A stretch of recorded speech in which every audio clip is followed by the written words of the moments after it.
Hello everyone, how are you? My name is Nikunj Vyas and I study in 11th grade. तो आज का ये जो लेक्चर होने वाला है ये कोई हमारी सीरीज का पार्ट नहीं है। ये अलग से मैंने एक लेक्चर बनाया है जो कि एक डिमांडेड वीडियो है, ठीक है। तो मेरे कुछ फ्रेंड्स ने मेरे को डिमांड की थी, एक वेक्टर्स के ऊपर वीडियो उनको चाहिए था। जो वेक्टर्स के ऊपर से और थोड़ा सा इन डिटेल जाके उसके ऊपर समरी मेरे को बतानी है। और ये मे भी 1 2 3 लेक्चर जितने भी हो मैं अच्छी तरह इसको पढ़ाने की कोशिश करूंगा, ठीक है।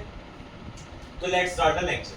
तो हम वेक्टर्स के बारे में पढ़ेंगे, ठीक है। वेक्टर्स, ठीक है। वेक्टर्स को पढ़ने से पहले, है ना, मैं इतना अज्यूम करूंगा आपको ये पता है स्केलर्स क्या होते हैं। अगर नहीं भी पता मैं ऊपर से ओवरव्यू यहां मैं देने की पूरी कोशिश करूंगा।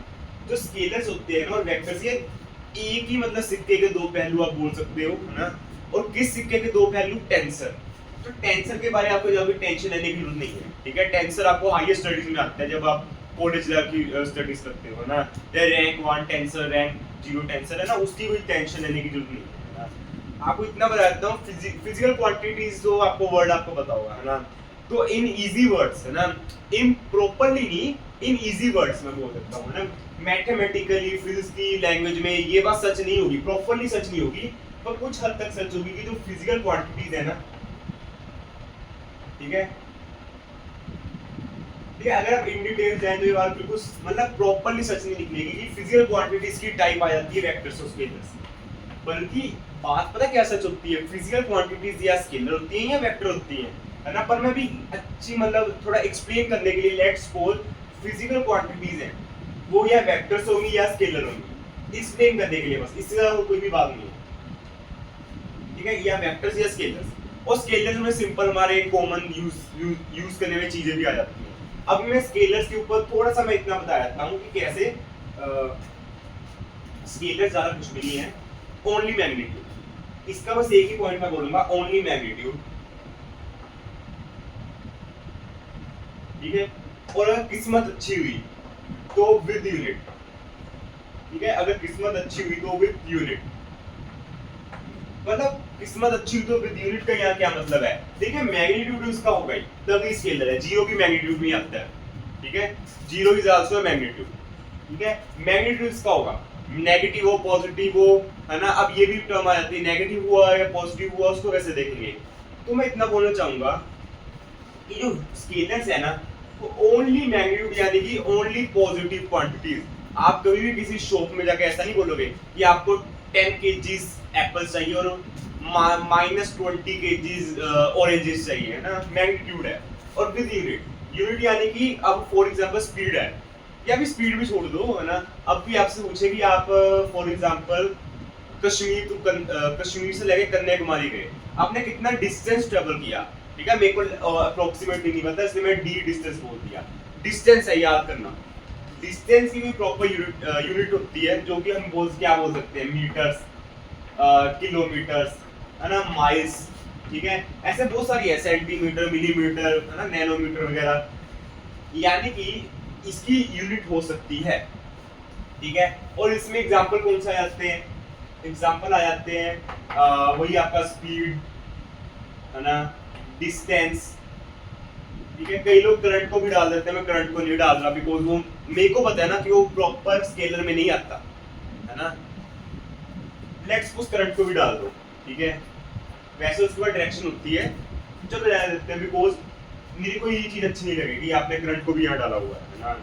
और भी काफी सारी इससे आपको क्वांटिटीज मिल जाएगी, सो इनफाइनाइट तो नहीं बोलूंगा, काफी सारी क्वांटिटीज आपको स्केलर में मिल जाएगी। स्केलर में मैं बिल्कुल डिटेल में नहीं गया हूँ बिकॉज मेरे को इतना पता है, आपको स्केलर्स के बारे में पता होगा कि इसमें मैग्नीट्यूड होता है और यूनिट होती है बस, ठीक है। या अकेला मैग्नीट्यूड होगा, ठीक है। ये बस स्केलर्स में आ जाता है। और यहाँ पर हाँ एक चीज है मैं जरूर बताना चाहूंगा, स्केलर्स जो क्वांटिटीज होती है ना इसमें मल्टीप्लिकेशन, एडिशन, डिवीजन वगैरह simple laws of algebra use होते हैं। सिंपल लॉज ऑफ अलजेब्रा, ठीक है। वैसे तो अलजेब्रा काफी बड़ा है जिसमें वेक्टर्स का भी आ जाता है, बस सिंपल लॉज का मतलब होता है क्या है, जो आपने 9th 10th तक सारा पढ़ा हुआ है कि 2 + 2 = टू कितना होता है 4, 5 + 5 10, 5 - 2 3, है ना।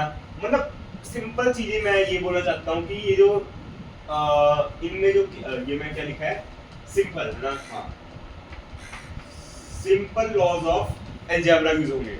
इसमें भी ऐसे नहीं है कि आपको एंगल देखना पड़ेगा कि आप दुकान पे 1 kg एप्पल लेने गए और आपने बोला कि 1 kg मेरे को ऑरेंजेस भी चाहिए, ठीक है। आप ये नहीं बोलोगे इनके बीच का एंगल क्या है, आप सिंपली बोल दोगे टोटल मास कितना हुआ 2 kg। Mass is a scalar quantity, हाँ यहाँ मास भी लिख देते हैं, ठीक है। मास हो गया, डेंसिटी हो गया, है ना, बहुत सारी चीजें ऐसी है ना, काफी सारी निकल सकती हैं, है ना। हाँ बस मैं ये बोलूंगा एरिया को मत डालना यहाँ पर, एरिया को क्यों ना डालना, क्योंकि एरिया वेक्टर्स में आता है इन रियलिटी, ठीक है। और वेक्टर्स भी क्या बोलूं थोड़ा, मतलब हाँ वेक्टर्स में ये बोल सकते हैं, इसको वेक्टर्स में आता है ना। अभी आप अगर आगे जाके इलेक्ट्रिक फ्लक्स वगैरह पढ़ोगे, एरिया उसमें आता है वेक्टर्स में, ठीक है। हाँ ठीक है, इसमें simple laws of algebra use होते हैं, मल्टीप्लिकेशन में भी सिंपल, एडिशन में भी सिंपल, सब्ट्रैक्शन में, डिवीजन में सिंपल है। 9th 10th वाला कॉन्सेप्ट यहाँ लगे, ठीक है। वहाँ मैं शायद जा रहा चला गया हूँ, नहीं ठीक है, बिल्कुल करेक्ट है ना। तो यस, मैं क्या बोल रहा था, यहाँ मैंने आपको स्केलर्स के बारे में हल्का हल्का मैं बता दूँ, ठीक है। अब मैं जाऊँगा सीधा वेक्टर्स पे, अब मैं सीधा जा रहा हूँ वेक्टर्स पे। उससे पहले थोड़ा एक इनका एग्जांपल ही दे देते हैं, ठीक है। एग्जांपल के लिए मैं लेट्स सपोज मैंने बोल दिया कि m1 है कितना, ठीक है, m1 कितना है 1 kg, m2 कितना है 3 kg, m1 प्लस m2, आप सिंपल बोल दोगे 4 kg। आप इनके बीच का एंगल नहीं देखोगे, अच्छा कितने एंगल है इनके बीच का, कुछ भी नहीं होगा, ठीक है। हाँ इनके द्वारा लगाए गए फोर्स तो चलो वेक्टर्स में आ गया, पर इनके जो मासेस है ना, ये तो स्केलर्स में आ गए। Mass is a scalar quantity, मैंने वहां भी लिख दिया है, ठीक है, वहां पर दिख भी रहा है, ज्यादा नीचे हो गया मे भी, नहीं दिख ही रहा है ना, ठीक है। तो सिंपल सी बात है, सिंपल इतनी सी बात है, ठीक है। ये मैं एक एग्जांपल दे दी छोटी सी, इससे ज्यादा कुछ ज्यादा बताऊंगा नहीं, because simple laws of algebra ही है, ठीक है। हाँ अब इसके बाद जाएंगे वेक्टर्स पे, ठीक है, इसके बाद जाएंगे वेक्टर्स पे। और मैं फिजिकल क्वांटिटीज लिखने का मैं एक छोटा सा मोटिव पता क्या है, अब हम 11th 12th में अगर आप पढ़ो तो आपको भी पता है हम फिजिकल क्वांटिटीज से डील करेंगे, सारी फिजिकल क्वांटिटीज होंगी या सारी जितनी भी मैं क्वांटिटीज लिखी फिजिकल क्वांटिटीज है, तो मैंने एक्सप्लेन करने के लिए मैंने बोल दिया ताकि अच्छी तरह थोड़ा फील आ जाए ना। वेक्टर्स, ओके, अब वेक्टर्स हमारा मेन या टॉपिक है। वेक्टर्स अब क्या चीज है, अब हमारे पास ना कुछ काफी सारी ऐसी क्वांटिटीज है जिनको कि हम अकेला इन दो चीजों से नहीं बता सकते, ओनली मैग्नीट्यूड, ओनली यूनिट, ठीक है। ये तो चलो इसमें भी आता है, ठीक है, मैं सिंपली अब पॉइंट लिखवा के जा सकता हूँ कि only magnitude, only unit, only sorry, है ना, मैं सिंपली ये दिखा सकता हूँ कि magnitude with unit with direction, है ना, ये वाले लॉज को फॉलो करता है, और मैं अच्छी तरह से एक्सप्लेन करूंगा, कैसे करूंगा ये दिखाता हूँ, ठीक है। वेक्टर्स है ना, इसमें सबसे पहले मैग्नीट्यूड होगा, ठीक है। मैग्नीट्यूड है तभी तो ये क्वांटिटी एग्जिस्ट कर रही है, वेक्टर्स क्वांटिटीज है ना, मैग्नीट्यूड भी है, यूनिट भी है, यस यूनिट भी होगी, और इसमें यूनिट खास होगी। इसमें आपको ऐसा नहीं देखना पड़ेगा कि विद यूनिट की मतलब वो एक्स्ट्रा एक्सटर्नल चीज है, मतलब हुई ठीक है, नहीं हुई नहीं ठीक है। वेक्टर्स में यूनिट होती है, वेक्टर्स में यूनिट होती है। हाँ कुछ केसेस में नहीं होती है, थोड़ा कॉम्प्लेक्स नंबर का टॉपिक आ जाता है, थोड़ा एक्स्ट्रा एडवांस टॉपिक आ जाता है, उनको हम अभी स्किप कर देते हैं। पर वैसे बात करूँ ना, वेक्टर्स जो है ना, इनमें मैग्नीट्यूड भी होता है, यूनिट भी होती है। अब आप ध्यान से नोटिस करो, मैग्नीट्यूड और यूनिट से तो ये सिंपल स्केलर क्वांटिटीज ही हैं, बिल्कुल स्केलर क्वांटिटीज है। अगर मैं इन दोनों चीजों को कंसीडर करूं, ये तो स्केलर्स के पास भी है, ठीक है, ये स्केलर कैरेक्टरिस्टिक है इसका। पर यहाँ पे वेक्टर कैरेक्टरिस्टिक पता है इसको क्या चीज बनाती है, हमारे पास ना, चलो एक स्टोरी बताता हूँ। हमारे जो जितने भी फिजिसिस्ट हैं, साइंटिस्ट लोग हैं, उन्होंने एक चीज नोटिस की कि अगर हम रियल लाइफ में बात करें साइंटिफिक वर्ल्ड में, हमारे पास कुछ ऐसी क्वांटिटीज है जिनको भी हम ऐसे सिंपली यूज नहीं कर सकते। मतलब सिंपली मतलब कैसे ना कैसे, सिंपली कहने का मतलब ये है कि यहाँ पर हम सिंपल उनको वेक्टर्स की तरह ट्रीट नहीं कर सकते, सॉरी स्केलर की तरह कि ओनली मैग्नीट्यूड विद यूनिट हमने लगा दिया। अब फॉर एग्जांपल एक गेम होता है, मेरे को नाम उसका याद नहीं अभी, है ना, जिसमें एक रोप होती है, ठीक है, ये भी यहाँ पर भी बीच से लाइन जा रही होती है, यहाँ पर दो उसको टीमें ऐसे यहाँ से इसको खींचती हैं, ठीक है। यहाँ पर F2 फोर्स लग रहा होता है, यहाँ पर भी F1 फोर्स लगा के दो या दो से ज्यादा लोग यहाँ पर इसको खींचते हैं, ठीक है, और फिर देखते हैं कौन जीतता है, किसमें ज्यादा ताकत है।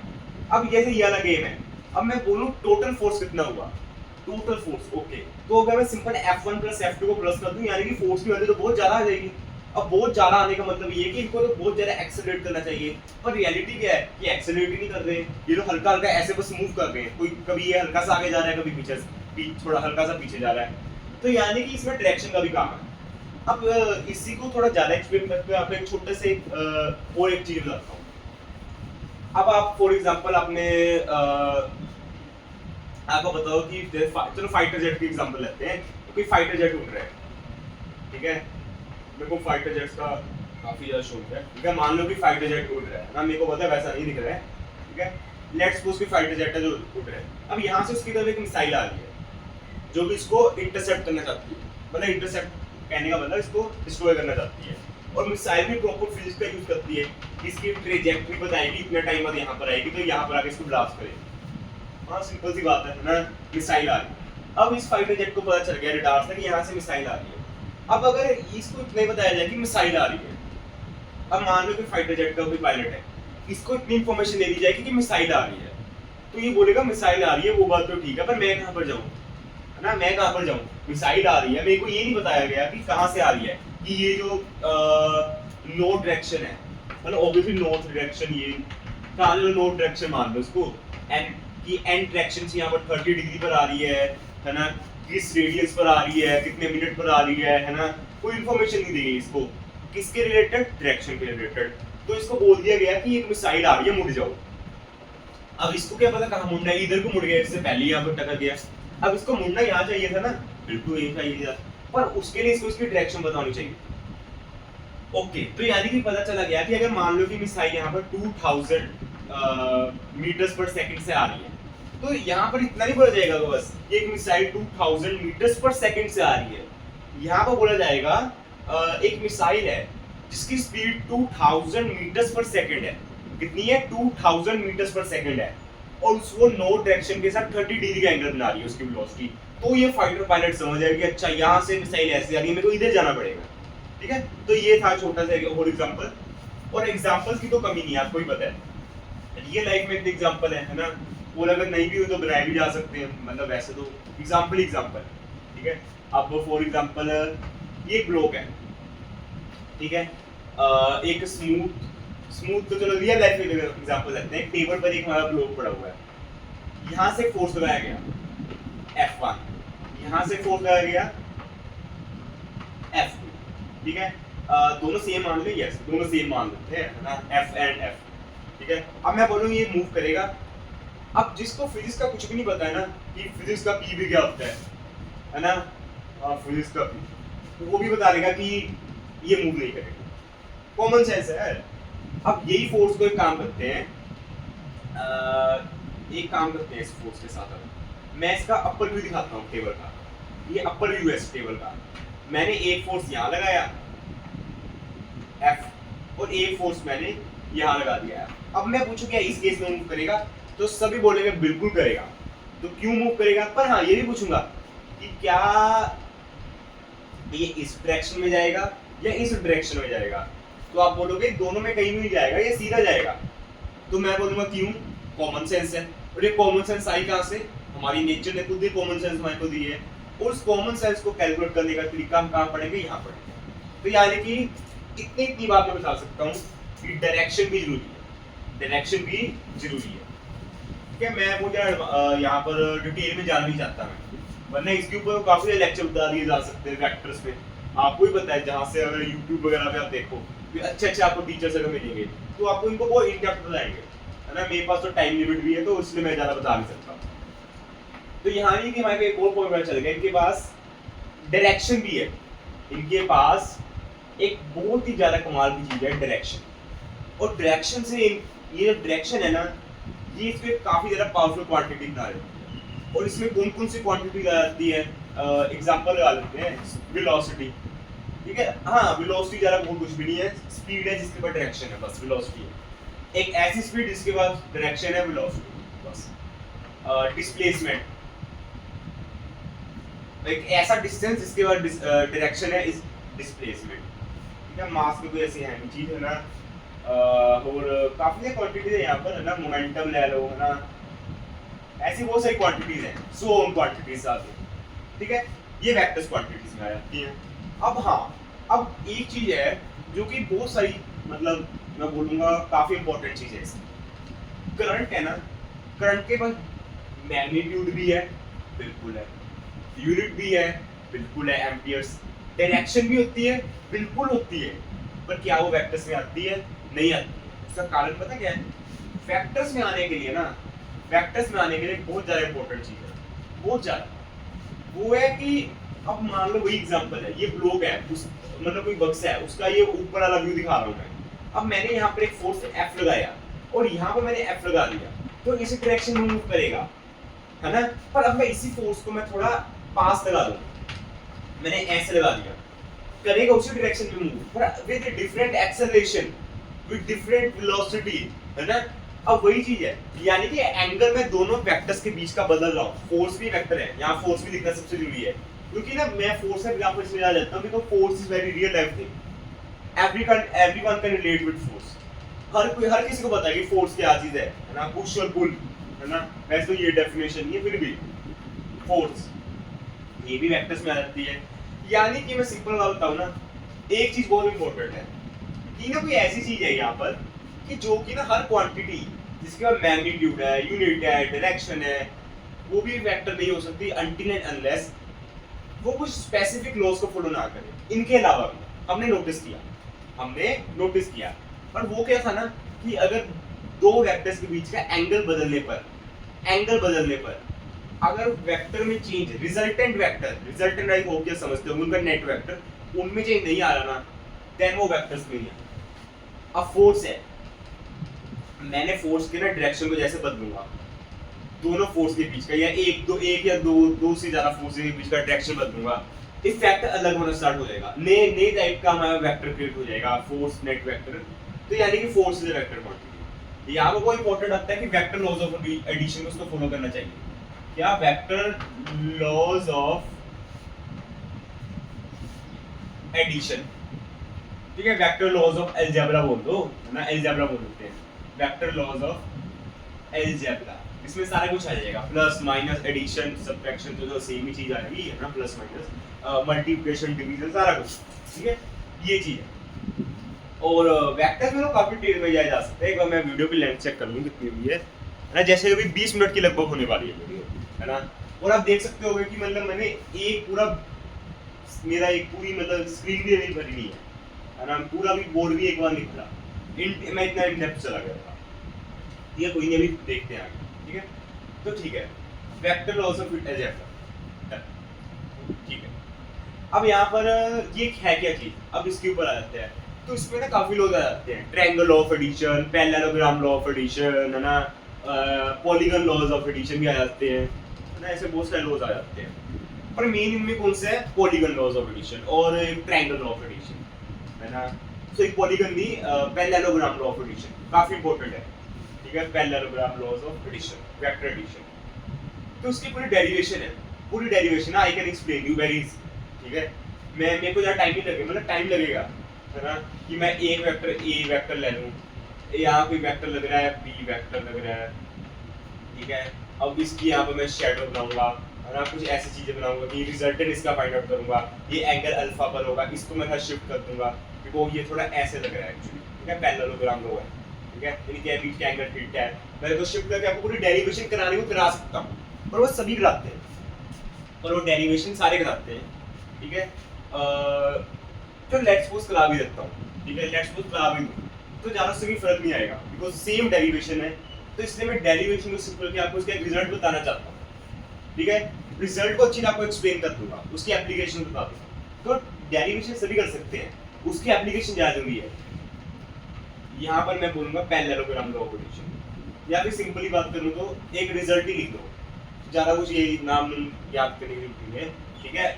अगर आप कंपटीशन की तैयारी कर रहे हो ना, बोर्ड में तो आपको लिखना ही पड़ेगा प्रॉपर। एक मान लो कि वेक्टर ए है, इस तरह से एक्ट कर रहा है, एक वेक्टर बी है, ऐसे एक्ट कर रहा है। और हाँ, वेक्टर्स को डिनोट करने का तरीका पता है क्या? मान लो कि वेक्टर है ए, उसके सिर पे ऐसे डंडा मारना है, मतलब एक ओबी स्टिक डालनी है और ऊपर एक एरो डाल देना उसके ऊपर, ये वेक्टर को डिनोट करने का तरीका है।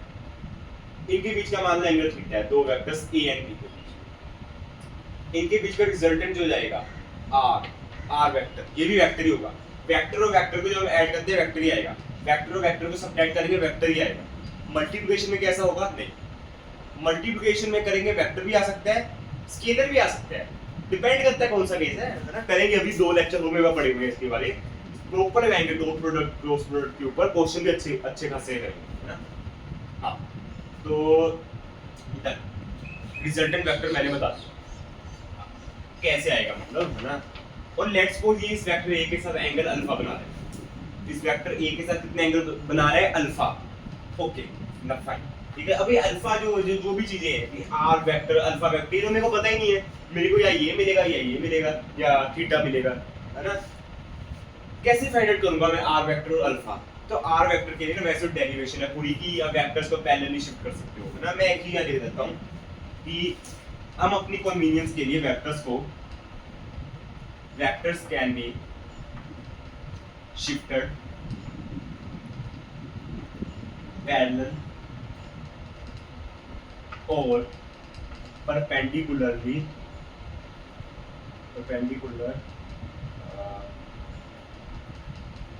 ठीक है। ये चीज है, vectors can be shifted parallel और परपेंडिकुलरली। मान लो ये कोई वेक्टर ए है, क्या मैं इसको इस डायरेक्शन में, इसके पैरेलल डायरेक्शन में, इस डायरेक्शन में इसको मैं शिफ्ट करा सकता हूँ? बिल्कुल करा सकता हूँ। क्या वेक्टर में कोई फर्क आएगा? वेक्टर में कोई फर्क नहीं आएगा, ठीक है, कोई फर्क नहीं आएगा, है ना। कुछ एक्स्ट्रा केसेस होते हैं वो आपको बताऊंगा, ठीक है, जो एडवांस लेवल के केसेस है वो भी आपको बताऊंगा। और इसको मैं इस लाइन के अबाउट में इसको आगे पीछे शिफ्ट कर सकता हूँ, वेक्टर में कोई फर्क नहीं आएगा, ठीक है। Vector can be shifted easily, ठीक है। बाकी कुछ ऐसे केसेस होते हैं आपको डाउट आएंगे, और उनके बारे में डिस्कस जरूर करूंगा, ठीक है। और कोई भी आपको डाउट हो कमेंट सेक्शन में बता सकते हो, ठीक है। वेक्टर है ये, वेक्टर नहीं। अब रिजल्टेंट पूरी डेरिवेशन करने के बाद क्योंकि इतना पता चला कि रिजल्टेंट वेक्टर का जो मैग्नीट्यूड है ना, उसकी वैल्यू कितनी आएगी, यह जगह कम पड़ जाएगी, थोड़ा सा इसको छोटा कर देते हैं। ये रिजल्टेंट वेक्टर है r, है ना, इसका मैग्नीट्यूड, इसकी वैल्यू क्या आएगी? मैं सिंपली बात बोलूंगा, सबसे पहले a square plus b square plus 2ab, ठीक है, cos थीटा। और मैंने यहाँ पे मोड लगा रहा हूँ। आई होप कि आपको मोड का मतलब पता हो क्या होता है। मोड एक काफी इंपॉर्टेंट चीज है फिजिक्स में, मैथमेटिक्स में, दोनों में, केमिस्ट्री में भी कुछ हद तक, एडवांस केमिस्ट्री में, ठीक है। वैसे अभी तक आपको कोई यूज नहीं आएगा, मतलब साइंस की फील्ड में मॉड्यूलस काफी इंपॉर्टेंट चीज है। मॉड्यूलस पता क्या चीज है, बता दूं? वेक्टर को स्केलर में कन्वर्ट करने का ट्रिक पता क्या होता है? मॉड्यूलस। ओके, यानी कि हम इसकी डायरेक्शन नहीं ले रहे। यस, वेक्टर और स्केलर में क्या डिफरेंस है? बस ज्यादा कुछ नहीं है, डायरेक्शन नहीं है, बिल्कुल डायरेक्शन नहीं है। एक और चीज है ये, पर ये पता कब आती है? जब ये आती है। पर क्या इसके आने से ये आ जाएगी? जरूरी नहीं है, करंट के केस में नहीं होता ऐसे। पर क्या अगर ये है तो मतलब ये भी है? बिल्कुल है। तो यानी कि डायरेक्शन बता दी, यानी कि ये नहीं आएगा, बिल्कुल नहीं आएगा। तो यानी कि डायरेक्शन हटा दो। डायरेक्शन हटाने के लिए क्या यूज कर सकते हैं? मॉड्यूलस, ठीक है, सिंपली मॉड्यूलस। तो ये भी मोड ही है एक जगह वेक्टर्स का, ठीक है, डन। ये इसका रिजल्टेंट का फॉर्मूला, एंगल अल्फा। इसका वैसे एक्चुअली एक फॉर्मूला आता है tan ऑफ, मेरे को भी इस टाइम प्रॉपर्ली याद नहीं है बिकॉज मेरी आदत नहीं है रिजल्ट याद रखने की, ठीक है। मैं इसको एट अ टाइम इसको सॉल्व कर देता हूँ, ठीक है। तो बन जाएगा कैसे? ये आर वेक्टर आपका हो गया, ये आपका ए वेक्टर हो गया, ये बी वेक्टर, ये आ गया बी कोस थीटा, है ना, एंगल थीटा है, ये अल्फा हो गया ऑब्वियसली। ये आपका आ गया R sine theta, R sine theta, so ये sine alpha, sine theta sine alpha, yes.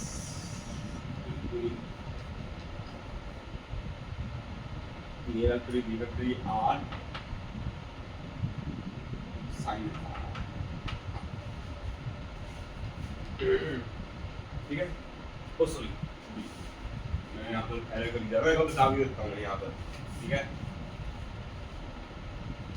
ये चीज है ना, आपको वेक्टर को शिफ्ट करना है, बी वेक्टर को, ए वेक्टर बी वेक्टर, तो यहाँ पर क्या आएगा? बी कोस थीटा, यहाँ पर आएगा बी साइन थीटा, ये वेक्टर होगा आर, ये एंगल बनना होगा अल्फा।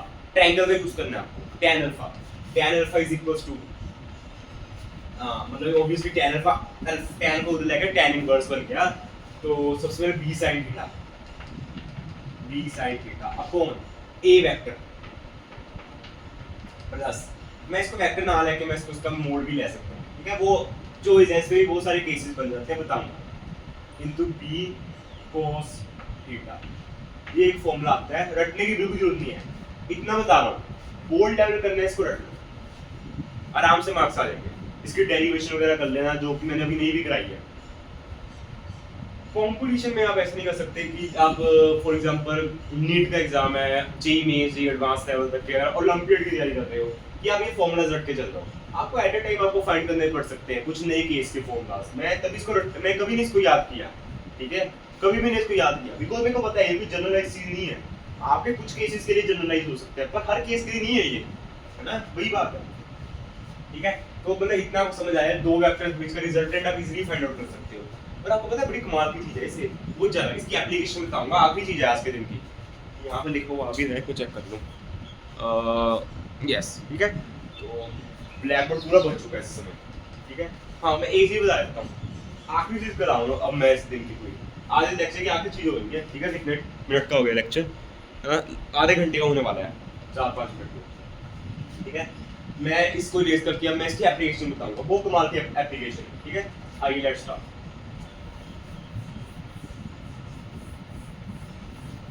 स्केलर वाला हिस्सा मैं सारा इरेज कर दिया, इधर बता दूंगा, इधर बताऊंगा एप्लीकेशन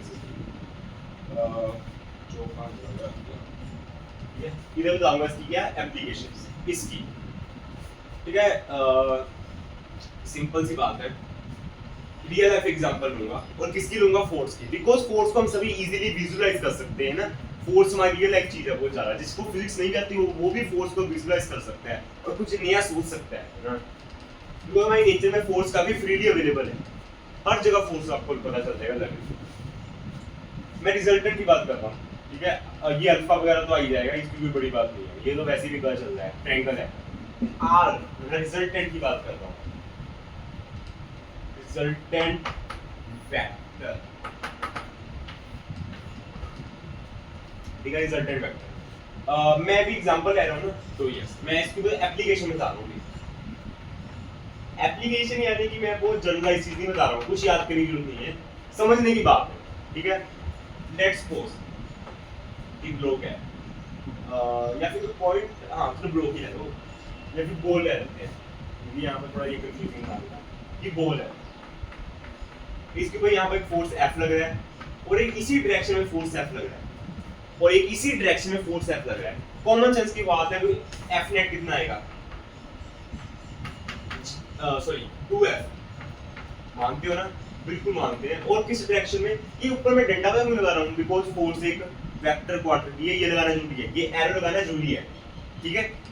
और ये एरो लगाना जरूरी है, तो ये जो F नेट है इसकी डायरेक्शन F की डायरेक्शन में होगी। अगर डायरेक्शन नहीं हुई तो हम अल्फा से फाइंड आउट भी कर सकते हैं, ज्यादा की बड़ी बात नहीं है। मैं आपको सिंपल सी बात बोलूंगा, इसमें डाल के देख लेना, मैं अल्फा नहीं फाइंड आउट करूंगा, मैं रिजल्टेंट फाइंड आउट करूंगा। ये करते हैं, तो मोड ऑफ R, जो कि यहाँ पे F नेट में बोल दिया, F नेट का मोड अंडर रूट में a स्क्वायर, तो यही है ना, a मतलब ऑब्वियसली a मोड का स्क्वायर, तो इसकी डायरेक्शन की मेरे को परवाह नहीं है अभी, ठीक है। तो f square plus f square plus 2f into f 2f square into cos, cos से कितना बन रहा है? 0 डिग्री, cos 0 यानी कि 1, तो ये ऐसे आ जाएगा। तो यहाँ पर आ जाएगा 4f स्क्वायर का अंडर रूट, यानी कि 2f इज अवर आंसर। तो यानी कि देख सकते हो कितना एक्यूरेट आंसर आया है, सेम आया है। अब एक और चीज केस कराया है, तो आखिरी केस होगा आज का, ठीक है। इसके ऊपर आप जाके क्वेश्चन प्रैक्टिस करना, क्वेश्चन प्रैक्टिस यानी कि अब इसके बाद आपको सबसे पहले इसका आपको एंगल फाइंड आउट करना है, अल्फा।